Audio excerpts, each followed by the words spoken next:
Good morning, Dolphin fans, and welcome to another edition of On the Clock, the Miami Dolphins weekly draft show here on FTSN. I'm Bobby Finstock, joined always by Coach Vogel. What's up? What's up? What's up, dude? How you doing, brother? I'm great, baby. Great. We got arena football season and draft season all in the same thing. It's like the best time of year for me. Man, anything with football is the best time of the year. I mean, Absolutely. that's what when people say, "Oh, the season's over, I'm going to miss it." I'm like, dude, the season's never over, bro. Yeah. It is It never just over. keeps going. It keeps getting more interesting. 100%. Josh Wingate is not with us today. He is has some stuff come up, so we will miss him, and we will see him hopefully next week.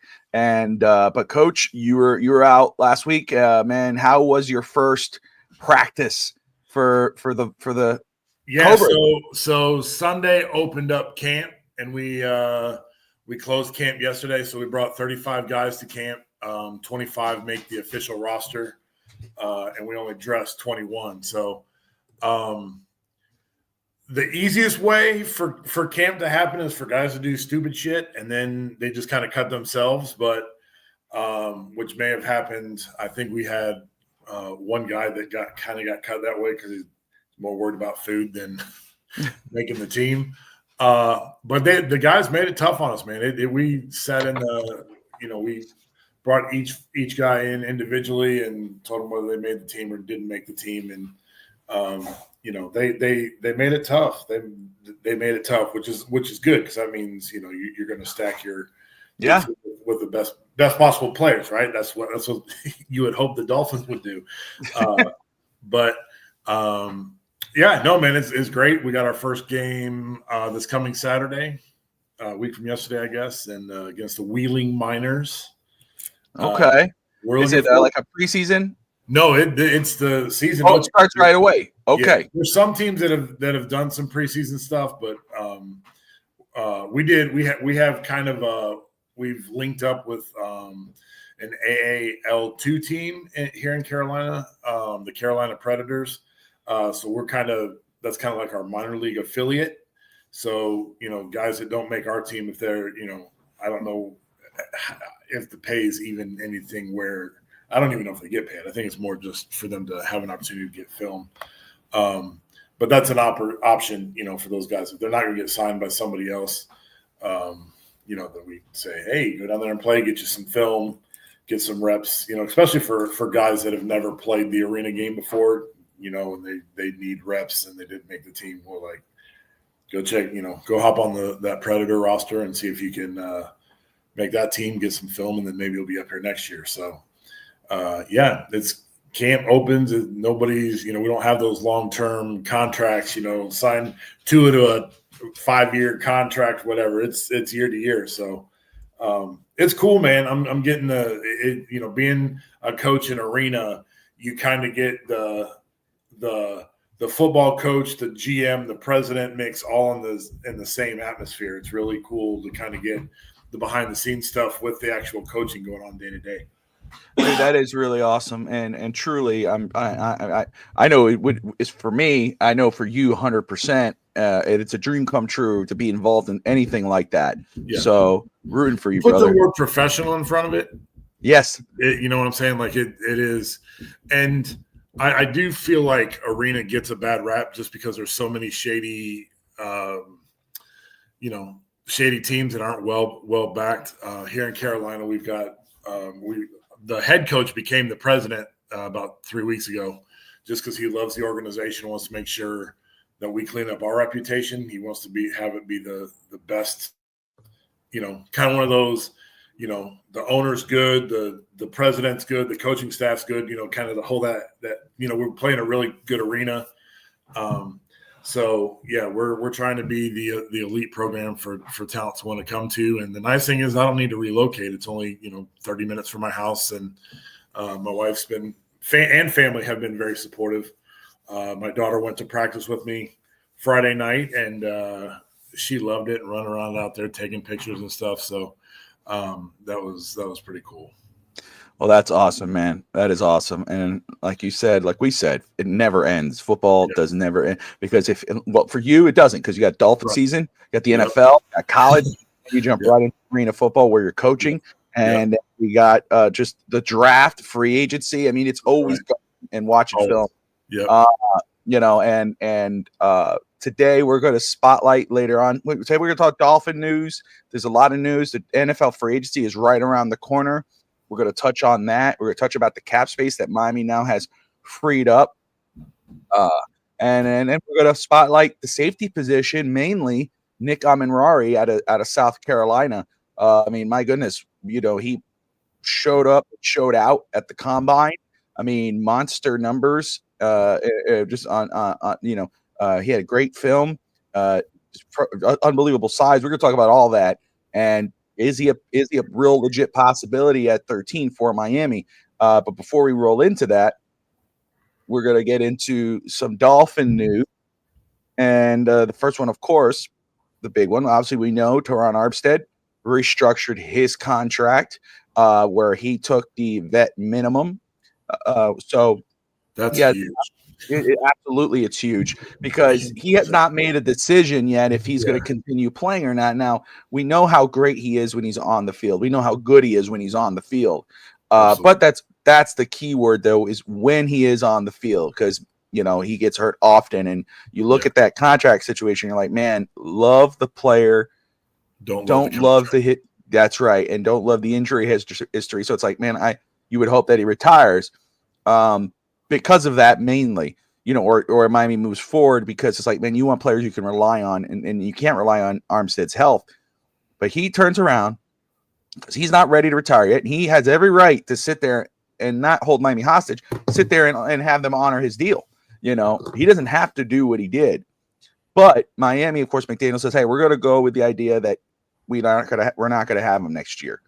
So Miami wants to be able to look and be free of not relying on him. But Armstead wants to be free to make his decision without the pressures. So he says, hey, look, I still have time, but what I'm going to do to help the team out, I'm going to restructure my deal, take the minimum. So that way you have the cap space and the flexibility to go make the moves you need to make. And I have the flexibility that you're not going to cut me out of nowhere after June 1st or whatever. And, maybe I want to continue playing. And he actually loves playing for Miami. So it's huge. It absolutely is huge. It helps us in the cap. And hey, Teron Armstead at that number, because Teron Armstead, we're better with him than we are without him. I agree. 100%. But especially at that restructured deal, if you could go, if he decides, hey, I want to keep playing, and maybe Miami comes back to the table and says, hey, let's do something where we give you just a little bit more, whether that's through incentives or whatever.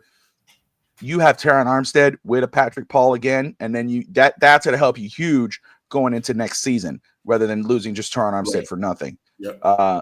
So I don't think we didn't talk about this last week. Obviously, I know your trenches all the way. What was your reaction to Teron Armstead restructuring that deal? Miami possibly, if they move on, they move on. But if they end up keeping him at that number, what's your thought on that? Yeah. Well, first of all, I was shocked. And second, I was excited, because I think to have a talent like Armstead in the building, the leadership of an Armstead, for him to be able to do that, for Chubb to be able to do that, you get on Twitter and you get on, whatever, and you hear all these people talking about how people don't want to be in Miami. Well, obviously Miami's doing something right for Armstead wanting to come to, he's not looking to try and get to the Eagles or Kansas City. He thinks that Miami, I would imagine that the reason he's structured is because he knows if Miami's going all in this year, and they're going to go big in the trenches, they have the talent on offense, they have the talent on defense to be able to be competitive.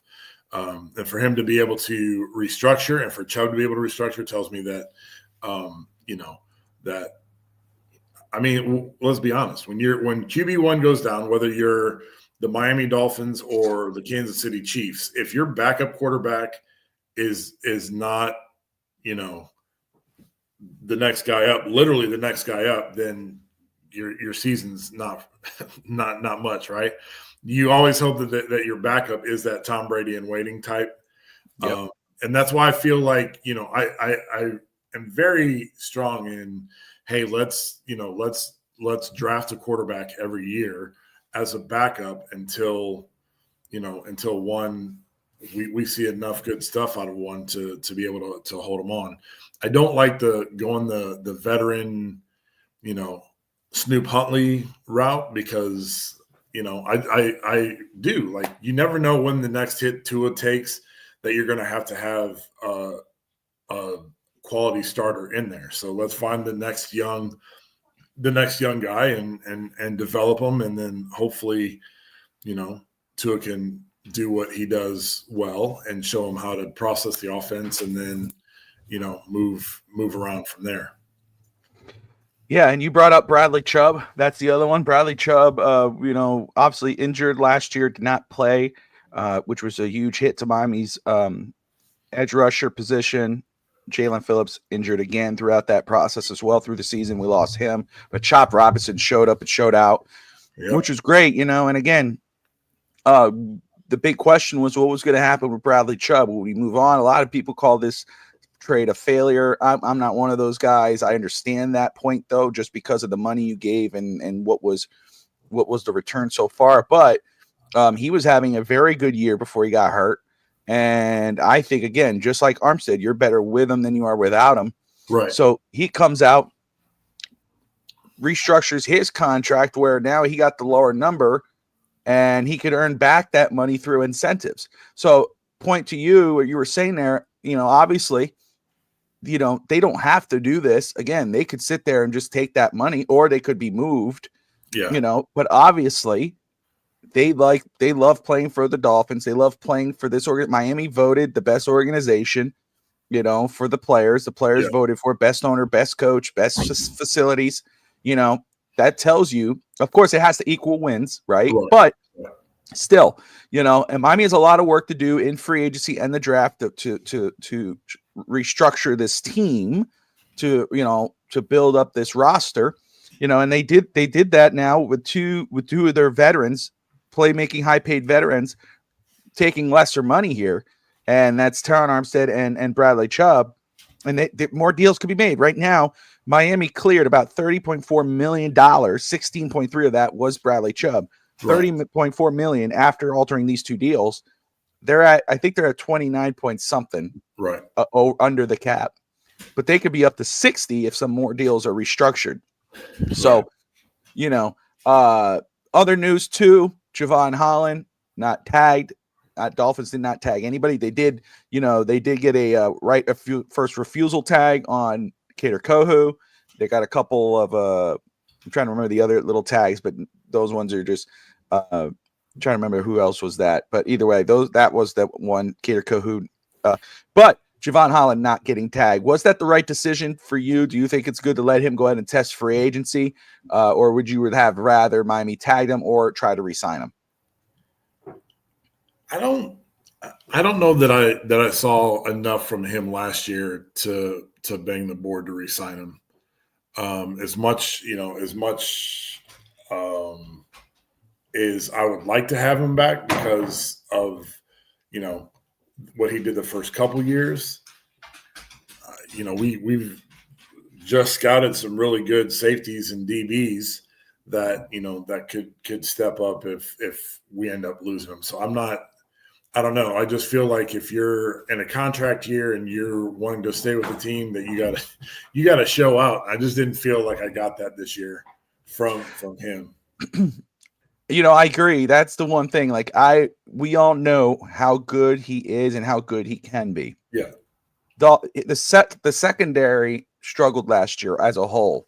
Yeah. Our safety position absolutely was not what we thought it should be. But Javon Holland being on a contract year, that's usually when a player steps up more than they usually do, and they'll outperform what they're doing. And then, they sign that deal and then maybe they take a little bit of a step back. He didn't even do that. It was a very underwhelming year in a contract year. Yeah. And I'm with you. I wasn't comfortable. I obviously I would love to have him back, but not at the price that they're throwing out there. Wasn't he the one that had the interception against the Jets going into halftime? Yeah. Yeah, Like when he ran. those are the play. Like I wanted to see more of that this year. Like plays that you go away from going, oh wow, that was like he showed up in like that in multiple games, and like that was against the Jets, against Aaron Rodgers and the Jets, but you want to see more plays like that. You especially in a contract year, especially when you are trying to fight to be brought back. 100%. And that's why, that's why I'm cool with the idea of letting him go and kind of like what you did with Christian Wilkins, let him test free agency. Hey man, this is our number. We want you back. We know that, what type of player you are. Right. We're better with you, but go test free agency. If you could get more money, you do it. Thank you for everything. Exactly. If not, you know what we're willing to offer you. Right. Shout out DSG label is in the comments as well. We got the Dive Bar podcast. Bobby's in there. Bobby, we're going to talk about, man, what you brought up in just a minute about free agency with what Miami is expected to be players and all that. So, but shout out to Bobby, man, and shout out to the Dive Bar podcast again. If you haven't yet, which I'm sure you all have, if you haven't yet, go like and subscribe to the Dive Bar podcast. Big show coming Tuesday night. I believe it's on Tuesday night. I don't have it in front of me. Terron Armstead going to be on the show. Just got inducted into the Reese's Senior Bowl Hall of Fame. Yeah. So shout out to Terron Armstead. One day could be in the NFL Hall of Fame. So that's a huge a guest lineup for the Dive Bar. But I'm going to be honest, this is a perfect time for Miami to be in that situation with their safety position where they're like, because in a normal year, you don't want to lose those guys. Right. You would try to say, no, we can't lose him. We got to bring him back. Right. But when you have you got the 13th pick in the draft and you got safeties like Nick Emmanwori, Malachi Starks, Xavier Watts, who that would be, down the line, maybe second round. Who I love too. Xavier Watts is, you're a Notre Dame guy. Yeah. And in the safety position, there's guys in there, I was talking about him yesterday. Marcus Williams out of Baltimore is one guy that I like. There you go. 7 p.m. Eastern time, Tuesday night on the Dive Bar podcast, Terron Armstead on the show. That's going to be an interesting conversation, I'm sure. Absolutely.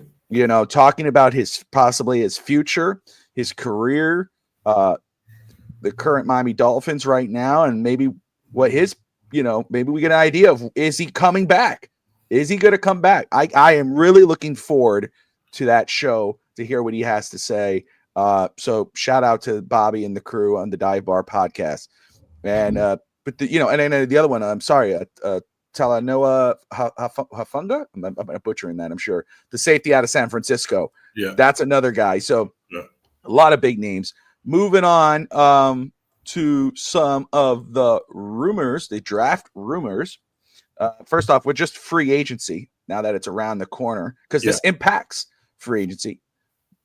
Bobby of the Dive Bar Pod post, on Twitter, and maybe he could put in the comments there, maybe reiterating what he wrote there. But just saying, Miami's expected to be players. Obviously, they're freeing up their cap.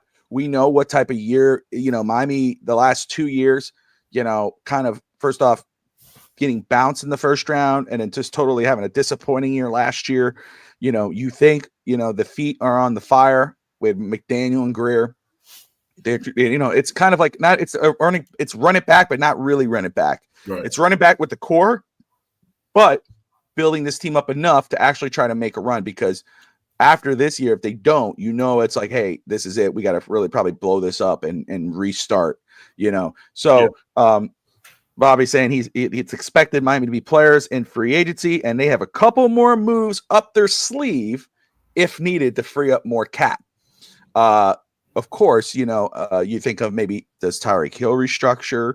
Right. There's a couple other players. The other move up their sleeve, which obviously I'm on that same train that most people are like, don't touch that deal, is Tua Tagovailoa. They could restructure his contract and get a buttload of more money. Yeah. And, but then you're locked in. You are locked in for at least, I think, 2 or 3 more seasons, so Miami may not want to do that. I understand though, the business side of it. Like if you really want to free up some cap, you would do that restructure.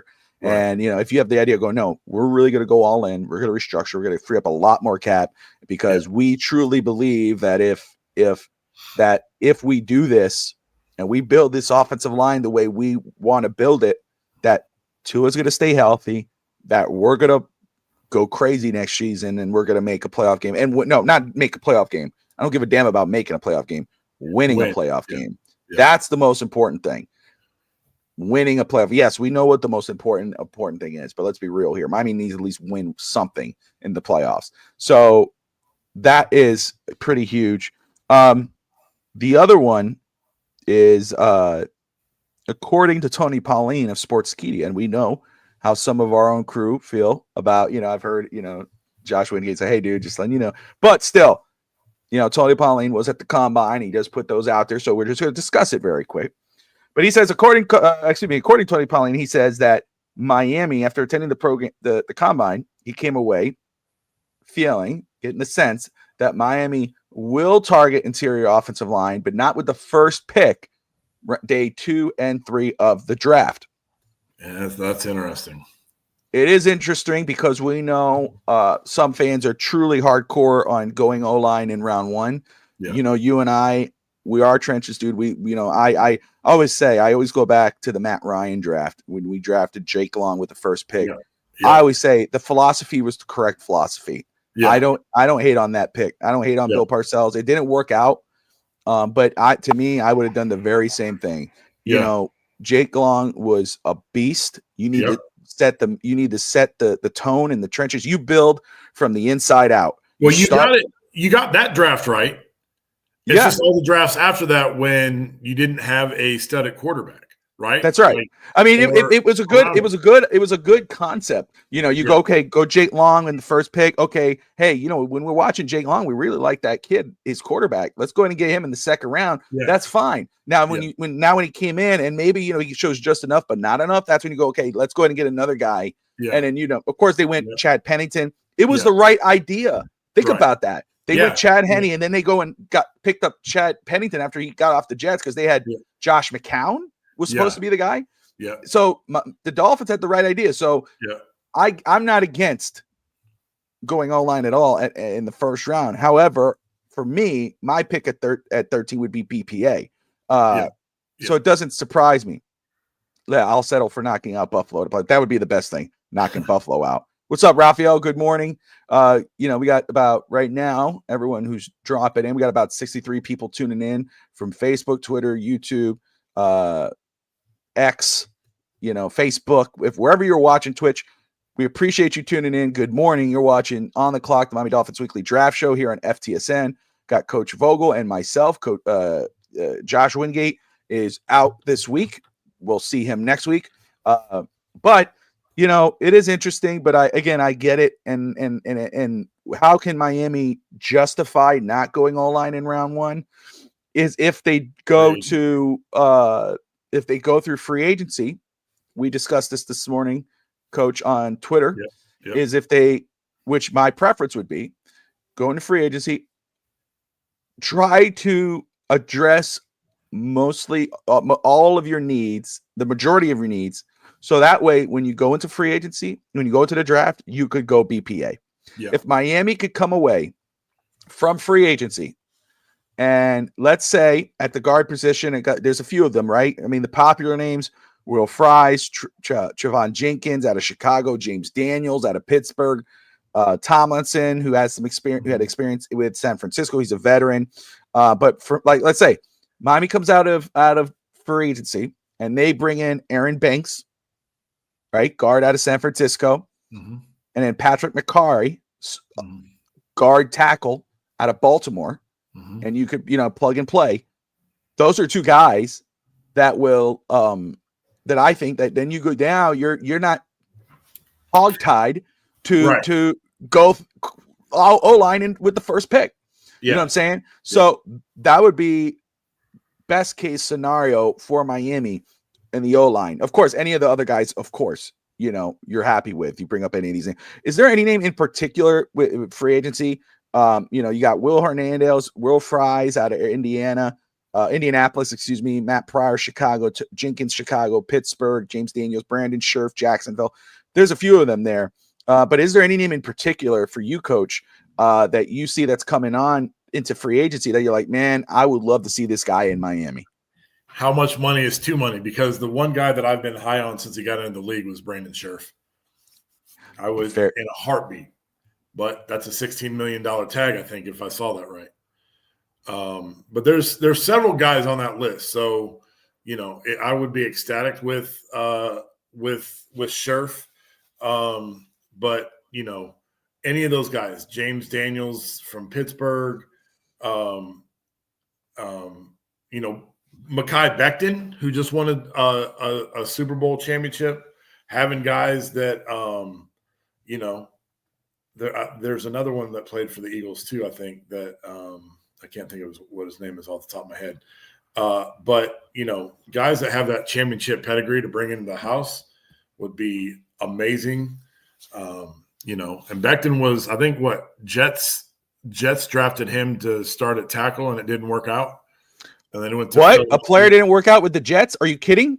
Yeah. I mean, that's right, Russ. I see you. I see you in there, Russ. Russ Morgan, host of the On Deck Baseball podcast, or a resident Jets, Boston Celtics fan.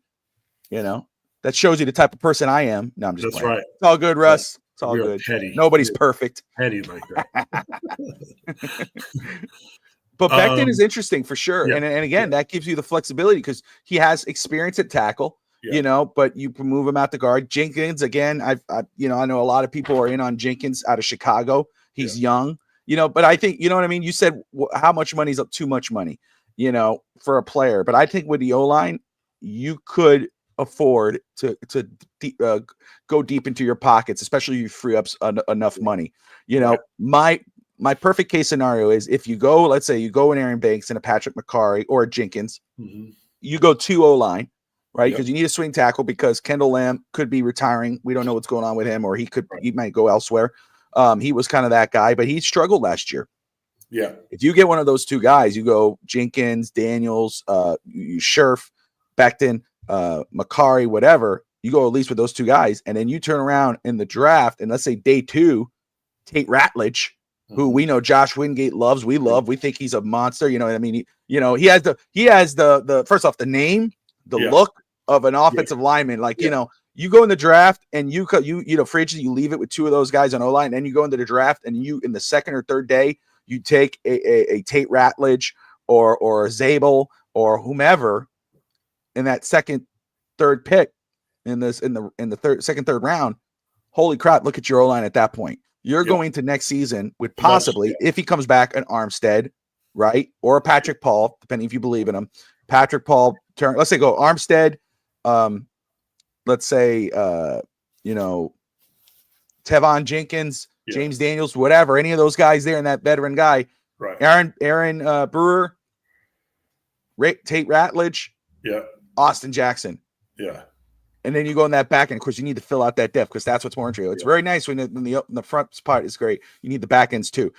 Right. I think you go in there and then you're like, hey, we know we did what we could. We did what we could. And right. So if you go into next season with that, and then Tua, of course, still gets hurt, you did your job. You couldn't just stay healthy. Now, now we could make our decision if we got to move on or not. DSG, late 30s, Von Miller fits Greer's MO. So I did see that Von Miller was cut by Buffalo today. I would not hate a Von Miller, a veteran presence, what they did this year, Khalil Mack, any of those guys, because they're veterans and they are who they are. Chase Young's another guy. But because we have Bradley Chubb, because we have Jalen Phillips and Chop Robinson, I would feel, probably bring back an Emmanuel Ogbah in that group, or getting an edge rusher in the draft. I'm not against edge rusher at any time in the draft. I really not. And that even goes for 13 if there's a guy there. Abdul Carter, if he falls. I mean, could you imagine that?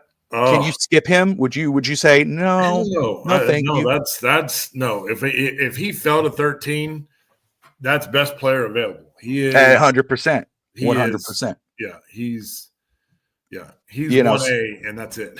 Like, there's he is 1A. And not a so lot. I know a lot of people will probably see, because what Pauline's report, Tony Pauline, they might see that report and they might go, oh, that, typical Miami, blah, blah, blah. But reality is, Yeah, if Miami's plan is probably go through free agency, get these guys, go into the draft, and still go and get another guy yeah, to pair up with those guys. So to me, some people might be scratching their heads. Makes all the sense in the world. right. Well, we were talking about the draft and the rumors, and we're in free agency. So let me ask you this, Coach. Again, my preference would be fill as many needs as possible in free agency, so that way when you're in the draft, you go BPA with most of your picks if you can. But Miami, a lot of people love to state it because when we do these war rooms segments on our show, a lot of people will say when we go to look at these players, like, oh, but we have too many needs. We can't draft this guy. We can't get this guy. We can't, we can't go BPA. We got too many needs, which is such a, I don't know. To me, that's just a bad philosophy. You go best player available. The free agency is to fill your needs. The draft is to get the young guys to, build your foundation. But what positions would you fill in free agency as opposed to NFL draft? Like you would go, okay, in free agency, I'm going to target this. In the draft, I'm going to go this route. I mean, free agency, I think if we can get stud offensive linemen I prefer veteran experience on the offensive line, guys that have been there, been in the trenches, and then draft offensive linemen for depth. The way I look at it, honestly, is the way Philadelphia Eagles, the way that they kind of built their roster. They did a lot of stuff through free agency, and then they made one or two big trades. Was AJ Brown a trade, or was he a free agent? I can't remember. AJ Brown was a trade with Tennessee and Philadelphia, right? On draft day. Yeah, that's what it was. So that was a trade, and then you still brought in, the stud, wasn't the Heisman Trophy winner at Alabama, the receiver, I can't remember. Are you talking about the Philadelphia Devontae Smith? Yes, Smith. Yeah. Then you bring in, then you draft pieces to kind of to roll in there in the back end. That's right, 100%. Now, Dolphin fans, I've got a trade proposal. Oh my! Would you trade Tyreek Hill for DJ Metcalf? And the reason I bring that up is because you have Waddle who can take that Tyreek role, and now you've got that big body wide receiver that we want kind of in the end zone. Or is Tyreek Hill more of a playmaker than DJ Metcalf? And is that hard to lose? DK Metcalf, Seattle, requested a trade. They're looking to move him. Obviously, they traded Geno to the Raiders, which was huge. And they're looking to move DK Metcalf. I think I missed that. Yeah, they traded Geno to the Raiders. First of all, I'm going to be honest with you. If Miami can free up enough cap, and it makes sense, I would make a move for DK Metcalf, even with Tyreek Hill on the roster. Yeah. I would. First off, he's DK Metcalf. He's in his prime. And that's physical specimen from size, everything he can do. I think right now they've lowered the asking price. I think it's a third rounder. I think they've set their expectations because they wanted like a first and a third. You have Tyreek Hill, Waddle, DJ Metcalf, and the tight end Smith, Jonnu Smith, and then get a bigger running back in the draft to go along with Achane. I don't know if it's right. I didn't pay much attention to his because I didn't see a whole lot of his games that he was able to play in, but I don't know if he's that big body back that you want to find a thumper that well, for sure you need a thumper coming out of this, and there's a few names in the draft we know. Jalen Wright, I'm patient with him. I'm cool with him. Yeah. I'm not gonna, I know a lot of people. I loved him coming out of the draft, but I'm not gonna say, oh, he's for sure should be the start. No, Give him some time. Yeah. There's a reason why he didn't have enough playing time. But there are some running backs in free agency you could look at. Kareem Hunt, Nick Chubb, Rico Dowdle. I'm probably butchering that name, out of Dallas. Free agency. I mean, the draft. A name for a running back, North Carolina running back, Amarian Hampton, who showed out at the combine, and you obvious interest from Coach McDaniel and Greer. When he ran his 40, they kind of looked at like, God, this dude, he's a power back and he could run like that. I mean, that speaks to a blocking tight end for sure. There's a few of them. Would you go that route in the draft? Would you go in free agency? For me, some names in free agency, again, Aaron Banks is one, Patrick McCarry, running game. You got a Nick Chubb, Rico, Kareem Hunt, Jamal Williams. Those are the guys that like in maybe a possible running back situation.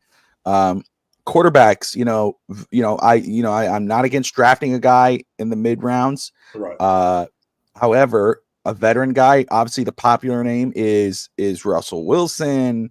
You hear Justin Fields, but names that actually might fit Miami's offense with Coach McD, names that aren't sexy, but just names that, would be the best interest for Miami in short stints. Gardner Minshew, Tyrod Taylor, Marcus Mariota, and I would say it, and I don't care. I don't hate on this guy, man. Ryan Tannehill's another guy I think could be a name that could be a very good QB2. Tua goes down, these guys come in, help you win a couple games. Tua comes back. Nobody signed him last year, did they? No, he may have just taken the year off, man. I mean, nobody reached out. That was kind of surprising to me, because I definitely feel like he can start in the league, and there were a lot of guys that I was like, why are you starting? No, 100%. I strongly believe, and somebody could tell me I'm wrong if they know, but I think he just took the year off, but I think he could still help a team around the league, and I think he would be an awesome backup. Truly, the best case scenario. Defensive targets, I think Bobby just put it back in there too. We need at least one DB in free agency. Corner, safety, we need to come away. I mean, I think you could sign a safety in free agency and draft the safety in the draft. Names that I'm looking at, that Baltimore that played with Anthony Weaver, obviously corner, Brandon Stevens, safety Marcus Williams could be a name for Miami. The popular name, which it's a great name for Miami, is Talanoa Hufanga, the safety out of San Francisco. Obviously, D-line and linebacker is a big name. If we could bring back Calais Campbell and Tara Dotson, that would be huge for Miami. But think about that, man. If Miami comes away with, let's say, a Marcus Williams, a Hufanga, or brings back a Javon Holland, then turning around at pick 13 and going safety, whether it's Malachi Starks or Emmanwori, that would be huge. But Miami definitely needs three safeties. They could sign two safeties in free agency and draft a big name player in the draft, especially in that first pick if they want to go that route. Yeah, I think there's enough strong safety available free agents than to run it back with Javon Holland, Jordan Poyer, and don't want to run it back at all. And Elijah Campbell. Appreciate your service, but we're good. Yeah, we need to move forward here. No, you're right. There's plenty of names available. Ron Neal, those are some names of guys that we keep hanging on to, and I'm ready to have Weaver build this defense with his guys and stop worrying about being loyal to guys that we drafted 5 years ago. No, 100%, man. And let's stick with for the safety position here. And we'll go into our player spotlight. And we usually do the War Room for those who are just tuning in. The War Room is a different type of segment that we do. I know George was on with us last week of the Fins Faithful podcast. Shout out to George, man. Guys, if you haven't yet, go check out the Fins Faithful pod. George puts out some awesome stuff. Him and Jason Sarney on Thursday nights with the on season. But George knows the stuff about the draft. He was on with us, and he called me after, texted me after, and was like, "The War Room was awesome. I love this. Can I do this on my show?" I was like, "Dude, 1000%, roll with it." Because you got so many mock drafts, and they just straight up, people just, "Okay, coach, you get a mock draft. Now I'll do a mock, and let's see." Where it's different with War Room, it's you, me, coach, Josh Wingate. We go in it together. We have our roles, and we go pick by pick, and we go, "Oh, hey man, I really love this guy. Oh, but dude, we're not thinking about this, and what are we doing here?" So we're not going to do that this week because it's just we're short on time. But and then Wingate's not with us, but we're going to do the spotlight, and we'll go from there.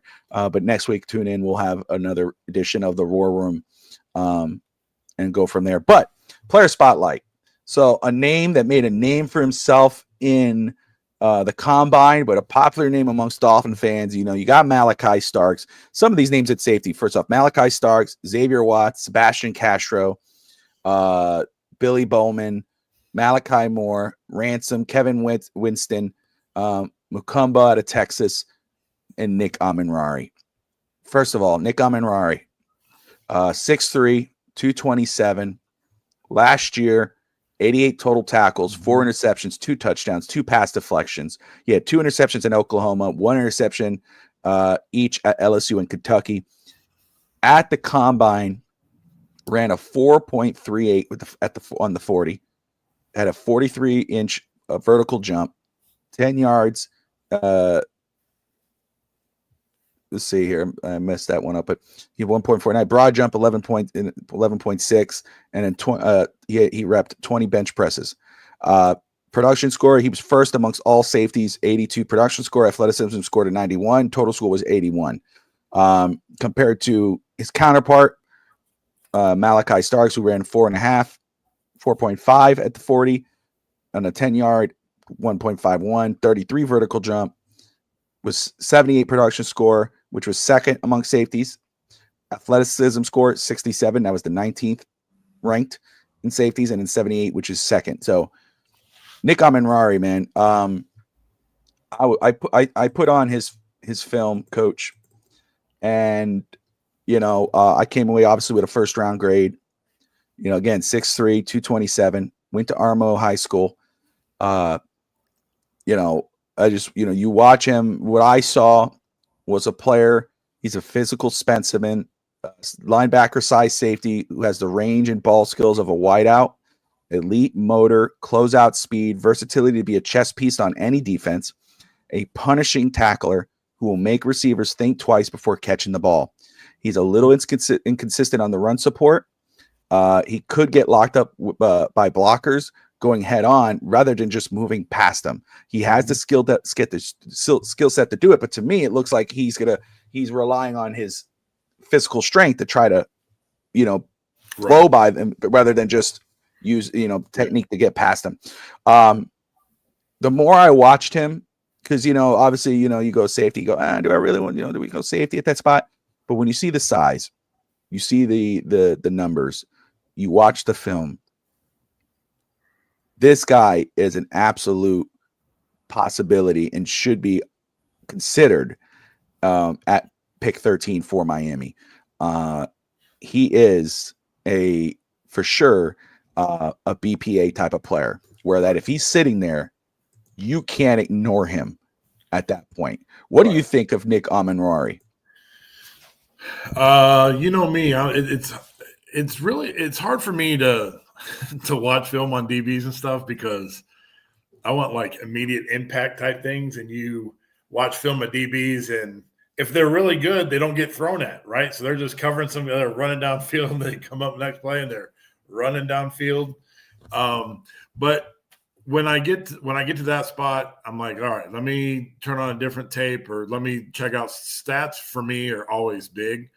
And you talked about 88 total tackles this year.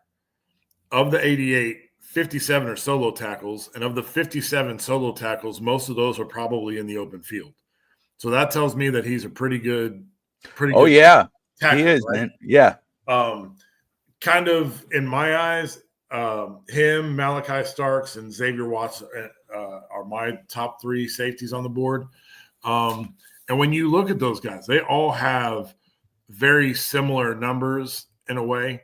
Like Starks, his total tackles for 3 years is 244 tackles, 160 solo tackles. Malachi Starks has 198 total tackles, 128 solo tackles in 3 years. And so Emmanwori has 6 interceptions, Starks 9, and then Xavier Watts in 4 years has 189 total tackles, 118 solo tackles, but has the most interceptions of those, 13 interceptions and 16 pass deflections. So really, like, if any of those came up on the board at 13 and any of them took them, like, I think it has potential to be, somebody that could impact the game right away. What made Darrelle Revis so good is his tape was the same way. Like, people wouldn't throw at him because he was so good. And unfortunately, he had to play for New York for most of his career. I mean, that, if he would have played for a contender, he'd probably be a multi-time world champion. But so having a strong safety in the back end to go along with some of that speed up front, you can single him up. Anything coming over the top, and you've got a sure tackler if nothing else. For me, and again, not on any of those guys, Xavier Watts is a player that I wouldn't hate it at all because he has those ball skills. Right. I mean, obviously, you just talked about his numbers, the INTs. Yeah. Nick Emmanwori is 6'3", 220 is freakish size. That's what I'm saying. When you have that type of size and you play that size, you have the skills, the ball skills, as a wide receiver, you're a punishing tackler, physicals, to me, when you have all of that, if Miami seriously wants to change the vibe, they want to change their identity from, because you heard it last year. I'm trying to remember the player, we got him from Seattle. Was it Jordan Brooks who said, man, we play soft. We're soft. If you want to change that, Nick Emmanwori is one of those guys. If you want to bring that Baltimore type of defense, that feel like, with Anthony Reed as your defensive coach, and Emmanwori is absolutely a consideration at 13, or should be. And again, I don't think you go with Malachi Starks 100%, right? We know what Malachi Starks is. Everybody's in on him. Xavier Watts, I'm down with that. But Nick Emmanwori, man, the more I'm going to be honest with you. What I saw at the combine, which really got me interested, right? But then I look at his numbers. You know me, I'm a size guy. I am receiver, defense, quarterback. They got to be bigger. They got to be bigger dudes. But I'm not against small guys either. But still, big. When I see big guys like that, 6'3", 227, you got my attention. Right. But then you put on the film and you add the film and then you add the numbers and you add the combine numbers and you're like, this could be a superstar, a legitimate superstar. And I mean, I wanted to go into this, Coach, wanting to come out of it and go, I'm good. We don't have to get a safety. We don't need to look at a safety. Right. Go get me McMillan out of Arizona. Go get me Genty. Right. Go get me one of those guys. That's how I wanted to come out of this. So I could be like, now here's my question. So if he would have had those numbers at the combine, but he was 6 foot 200, do you feel the same way about it?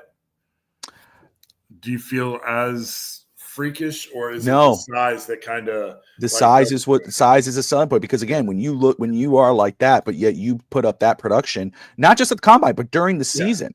And I'm watching him. And again, you know me, dude. And I know you're the same, Coach. When I'm watching the film and I see a plays on the whole other side of the field, and if I see a player walking his ass to the other side of the field, taking his time, I'm docking some points off you, bro. If I see you running and you're trying to make a play, even though you're on the whole other side of the field, you're not quitting. I'm giving you. I'm all about that. That shows me you got heart. That shows me you have motor. That shows me that you're a team player. You're not just there for yourself. He does that. I'm a big guy on motor, and he has a very good motor with great pursuit angles. Yes, right. Being able to understand where the ball could end up and cutting that off from there. I'm going to take my pursuit angle, and it's going to be the last angle he's going to have an opportunity to score. He's not going to get by me. And again, he has 2 touchdowns. So those from those interceptions, he scored with those, which is huge. And that tells you his speed. He has elite speed. He closes out really fast. You know, he open field tackler. He's a punishing tackler. He makes. I'm telling you, dude. Like, he's that guy, coach, that you love him on your team. You hate him if he's on someone else's team. He's that guy that when a player makes a catch, they think twice about making that catch. They're thinking about protecting themselves. And that just screams. So breaking news though for NFL, Dive Bar posted it, DSG. Myles Garrett just signed an extension with the Browns. He's staying in Cleveland. $40 million per year to stay in Cleveland. So it makes him the highest paid edge rusher, the end, in NFL history. So that's some breaking news for the Cleveland Browns in the NFL. Myles Garrett, that's crazy, staying in Cleveland for $40 million a year.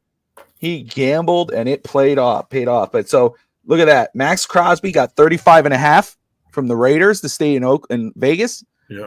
And Garrett gets $40 million a year. That's why you draft an edge rusher. Doesn't this? Do you feel like this is like Myles Garrett's last contract, or do you think he'll play? Does he have that much more in him? I feel like he's been around a while, and I don't know why he wouldn't have. Money talks, man. Money. Yeah. You know what I mean? Yep. Money talks, bro. And again, I mean, it's very rare for a player to be drafted by a team and stay with the team throughout their whole career. I think I don't think this is his last contract. I think he could go for another one, but this is obviously maybe his last big contract. Right. Right. He's still one of the best players in football at defense. On defense, he absolutely is, like Max Crosby. I think this is his last big contract, unless he decides to retire. But I could see him, like, if he doesn't win a championship, say, okay, I'm going to sign one more deal, maybe a lesser deal somewhere else, and try to get that one last run. No trade clause until 2030. Look at that. That feels so. He has an NTC so far away. He has a no trade clause. That good for him. Yeah, that means he has power over his situation. If they need, we need to free up cap space. I don't give a damn. Trade me. Then he'll have the power to be traded to wherever he trade. But then you're taking on his $40 million deal. Right. So he set himself up, man. Good for him. Congratulations to Garrett. But I'll tell you, that's why if you're a team like the Dolphins, even though you got Bradley Chubb and Jalen Phillips is going on a contract year. You got Chop Robinson. Chop Robinson shows up, show out. That's the number you're looking at now with your edge rushers. So to me, that's why you don't sleep on an edge rusher at any point in the draft for Miami, because you got to try to, be prepared to not want to pay out that money if you don't have a guy that's worth that money. Right. But anyway, you are a Notre Dame guy. I want to ask you, and if you don't know, that's fine. But $120 million guaranteed. Coño. Xavier Watts. Love him. Talk to me about him, man. Let's just your quick 1-2 punch. So, I mean, if you were a fan of Kyle Hamilton, you should be a fan of Xavier Watts. I think the one thing that Kyle Hamilton, Kyle Hamilton was just elite to the point where he'd start on the field hash and sprints all the way across the field and picks off an interception, nearest the bench is elite. But I feel like Xavier Watts, watching Notre Dame all year, he was always around the ball, whether he's making the tackle, pass breakups, or interceptions. I believe he was rated or awarded the top safety in football last year, and has 13 career interceptions, and that's just basically in the last 2 years, 16 pass deflections. The thing that people may hold against him a little bit is his size, 6 foot 204, which is that's not bad though. That's not a deal breaker. Right, 3 inches and 27 pounds less than Nick Emmanwori. But Xavier Watts was just, he was always around the ball. 100-yard pick six against USC this year in the to end the season at USC. I think Notre Dame had 2 back-to-back interceptions that game. One was 99 yards and the other one was 100 yards. He like I said, the 83 tackles this year, 53 solo tackles. It's not like I feel like whoever gets Xavier Watts is going to have a ball hawk, right? He's going to be around the ball. He's a receiver turned DB, and you can see that because, like with the Cobra season that we just had, like we had DBs jumping up trying to catch passes and they'd fall to the ground. There's a reason you're a DB because you can't catch the ball, right? The thing about Xavier Watts is he can catch the ball. He's going to have a lot of interceptions.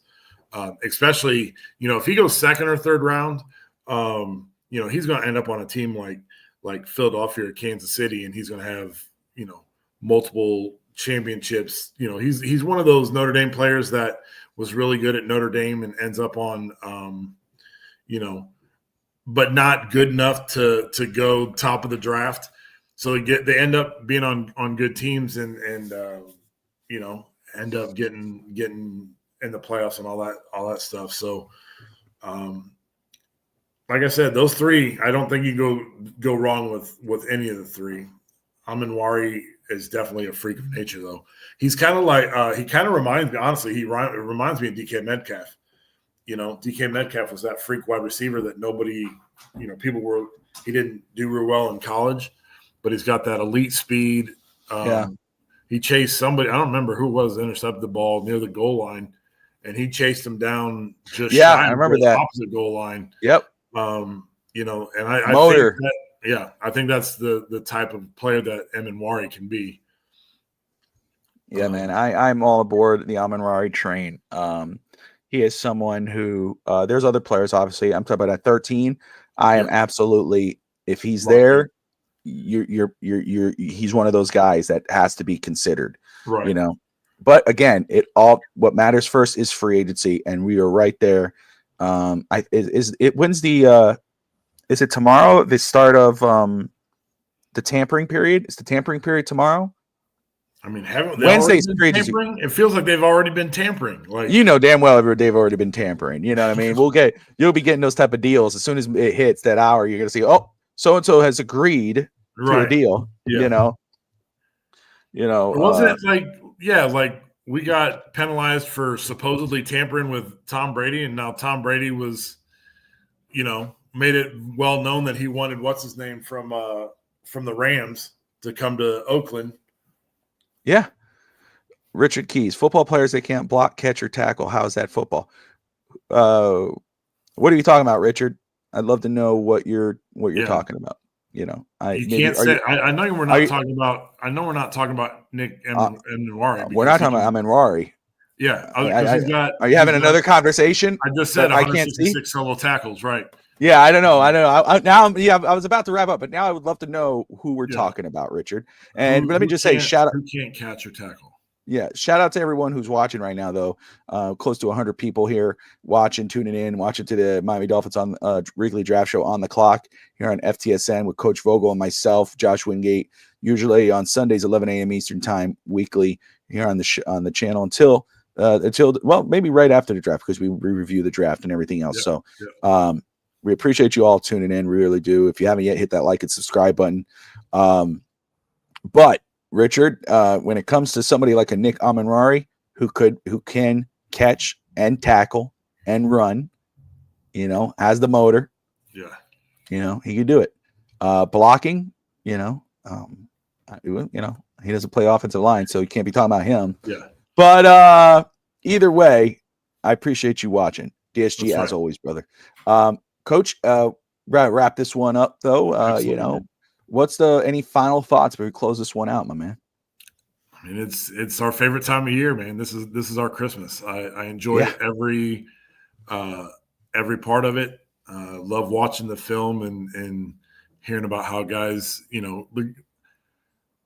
people give the combine a bad rap, but you take somebody like Nick Emmanwori who has, size and stuff like that, and then he pops off of the combine, and then you put the film on and you watch the film, and you're like, well, I can see how he could definitely be, and I think that's kind of what we've seen with our group of talent evaluators. We don't listen to what's the popular opinion. Yep. And we come up with our own evaluation of people, and I think we've done pretty far the last 2 or 3 years evaluating talent and being. We've done well, dude. A lot of the guys that I mean, I don't want to pat ourselves in the back, but there a lot of our guys. I mean, we will though, but a lot of our guys though that we've talked about and spotlighted and or been in on have done really well. I mean, Braden Fisk last year, Jaden Daniels, Bo Nix for Josh Wingate, there's a lot of other names, but I'm just speaking the most recent ones. But there's a few guys that I've had people tell me, like when I spotlight a player, we talk about a player that like, oh, you're gonna get crucified, you're gonna get and then that guy ends up being legit. It doesn't matter. Yeah, crucifixion. It doesn't matter. Yeah, the don't matter. When I get to the NFL. That's right. We all have our own thing, and but I would say we've done pretty well for ourselves. So, appreciate everybody who watched. Appreciate you guys for tuning in. Don't forget to like and subscribe. We got some awesome stuff coming through the channel here. Real Talk, Fins Talk on Tuesday nights. Wednesdays, you got the On Deck Baseball podcast, East 10th Street Boys. Just a lot of great things. You got the Fantasy Now Plus with Josh Kimmel and Justin Burley. They're on Friday nights. They do fantasy football. Season doesn't end after the season. They just like us. It continues on. For Miami sports fans, whether you're Dolphins, Heat, Marlins, Hurricanes, Panthers, championship Panthers, man, the Florida Panthers just killing it at the trade deadline, killing it at the season. I think they're on a 6-game win streak. Whether you're any of that fan, you want some merch, go check out Caneswear, man. Go to Caneswear if you're in the Miami area, in that area towards Davie, Florida, 2655 South University Drive in Davie. Unbelievable merchandise at unbelievable prices. And if you're not in Davie, if you're in Carolina, like Coach, Tennessee, like me, anywhere else, Delaware, like Wingate, go to caneswear.com. Go check out their stuff. Or, of course, you can call them, and that number is 954-835-5597. Awesome team there at Caneswear. Shout out to them. And then shout out to Ralph. Happy heavenly birthday to Ralph. Celebrates first birthday. Miss you, love you. And but all that. Appreciate you guys all for tuning in. That's the Coach. I'm Bobby. We'll see you next Sunday. Fins up, Miami. Dolphins fans.